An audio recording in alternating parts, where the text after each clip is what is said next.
I'm Arielle Ford, and welcome to Meet the Experts. My very special guest today is Dr. Caroline. She's an internationally recognized psychiatrist, author, and expert on overcoming adversity. Dr. Caroline, thank you so much for being here. Nice to meet you. It's great to meet you.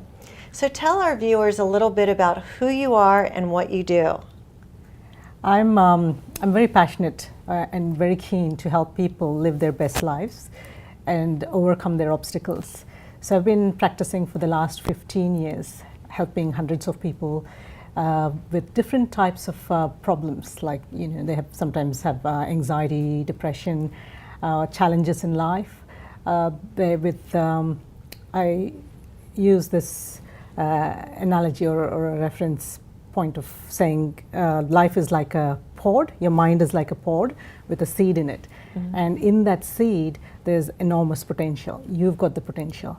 The pod holds the veneer of emotions, thoughts, limiting beliefs, actions, your own self. And knowing your own self, that potential is within the seed. So when we get to unleash that seed and let it grow and blossom, you have your life being a beautiful tree with beautiful flowers and beautiful fruit. Whereas if we don't, then on the other hand, it can sort of wither and then just live. So you help us all blossom and grow. Yes. That sounds that's great. That's my passion. Oh. It's very close to my heart. Well, and who doesn't need that? I mean, anxiety, stress, fear, it's so common these days. Tell us a little bit about what your mission is. My mission is to reach out to as many people, to serve, to help, and have the planet living their best life, mm-hmm. serving to give and help others, and leaving the world a better place. Oh, that's beautiful. Tell us some of the unique things that you do in your work. It started off with my own personal journey. I had terrible tragedy. I lost my father. That followed by a series of unfortunate events. I had immersed into medical school and a lot of calls and study, and I didn't know myself. I didn't know what I wanted, and I felt I wasn't living. I was just, wasn't living my best life. I was existing. Mm-hmm. I had kids, raising them. Then I went on a journey. I thought there's something more there, and on this journey, I crossed mountains and went across rivers and sat on the seaside, and finally stumbled upon, almost fell to the earth with a big thud. Looked up at the sky and there was a bright star shining. I had this magnificent, beautiful idea. I thought, there are so many lessons life teaches us, and adversity is here to teach, mm-hmm. And be here as a lesson. So in that I learned to be and stay in the moment and experience life just in the moment, to think highest thoughts. There is a concept of what's called eunoia, and that's lifting your thoughts to the highest level, and then to anticipate and plan, and then to radiate, to reach out and help others. And that spells star. Yeah. Right, so you're going to teach us how to star in our own lives. Yes, that's my vision, to help everyone, to help people be a star, be you be a star in your own life. Oh, that's so great. And I know that you've helped so many people. Do you have a story or two you can share about some of your patients? Oh, I have loads of stories, but one comes to my mind. I had a lady, Sue, who had so many obstacles. She experienced terrible bullying in her work, and she felt very depressed and anxious. She started to blame the environment for what she was going through, which in reality it was a difficult environment.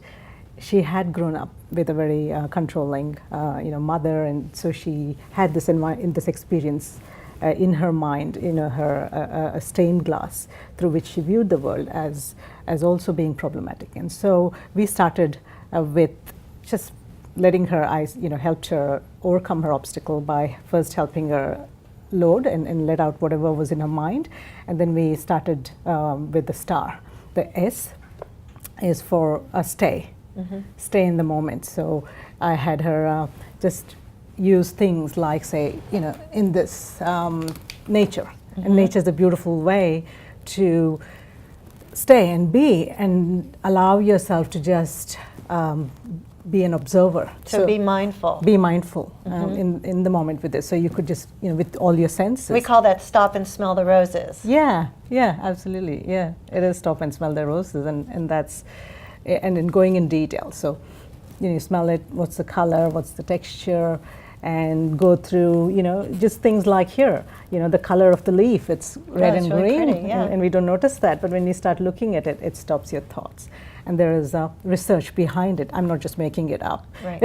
There's research, and there's research at Stanford and major robust research techniques where they found people who practiced this, and even through your breath, when you breathe in, count till 10, hold 4, breathe out 10. So do it for about 5 to 10 times.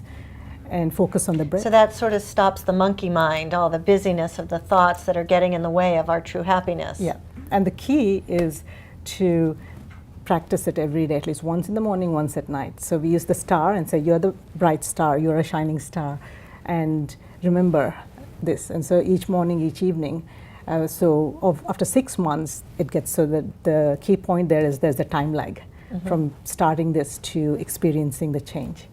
Okay, so it's not instant, it doesn't happen overnight. Yeah. But you want to start with being mindful and paying attention and knowing it works. And then what are the other steps? Yes. So the second part, the T, is think. So we think, and thinking leads to emotions, and that leads to action. So thinking, emotion, and action are triangular, they're connected to each other. Our thinking leads us to feel bad. If we think negative, we feel bad, and then we may avoid or, react. So lifting thinking to the highest level. I asked her, Sue, to think. Her first thought was, those bastards, those assholes, they're just, big jerks, and I can't do anything about it. Let's reshape it. Okay, maybe they're having a bad day, or it's not about me. That tone of voice doesn't mean they hate me. So reshape. Okay, I have the power. All I need is within me now, was her power statement. So that was a stepped up thinking, where with that she was more empowered. So you could teach her to take the circumstances and reframe it and think about it in a whole new way, so it wasn't negative. Absolutely. Oh, good. Okay, and then what was the next step? The next one was A, STA. A is for anticipation. Anticipation, so change is just like the wind. It just happens. So when we anticipate and plan, we are better prepared. So there was a study by Harvard, a longitudinal study, and they found that for resilience and for quality of life, it was not wealth or education that was requisite. It was anticipation. So anticipate the good coming towards you. Yeah. Great. All right. And then what's the R? The R is the best part. I love that. It's radiate, like the star, radiate. You are a radiant star. You can reach out and help others. So when you help others, you become abundant, you become full. And also reach out to ask for help when needed. Oh, that's nice, because so many people are afraid to ask for help. Yes. That's great. So if our audience wants to reach you, how do they find you? I have a website, and it's called www.yourbridgetohappiness.com. That's great. And I know you've got a book coming out. Tell us about that. I'm very excited about the book, and this is my giving. And what kind of a book is it? Oh, it's a fun fantasy fiction book, and it helps people overcome their obstacles and learn new techniques, which are robust, research-based. So in a novel form, you're actually giving people transformation. Yes. What a great book. I'll look forward to reading that. Thank you. Well, we're about to run out of time. I want to thank you so much for being with us today. It was just a pleasure to meet you, and thank you for the good work that you do in the world. I'm sure you're helping thousands of people everywhere. Thank you so much. It was a pleasure to be here.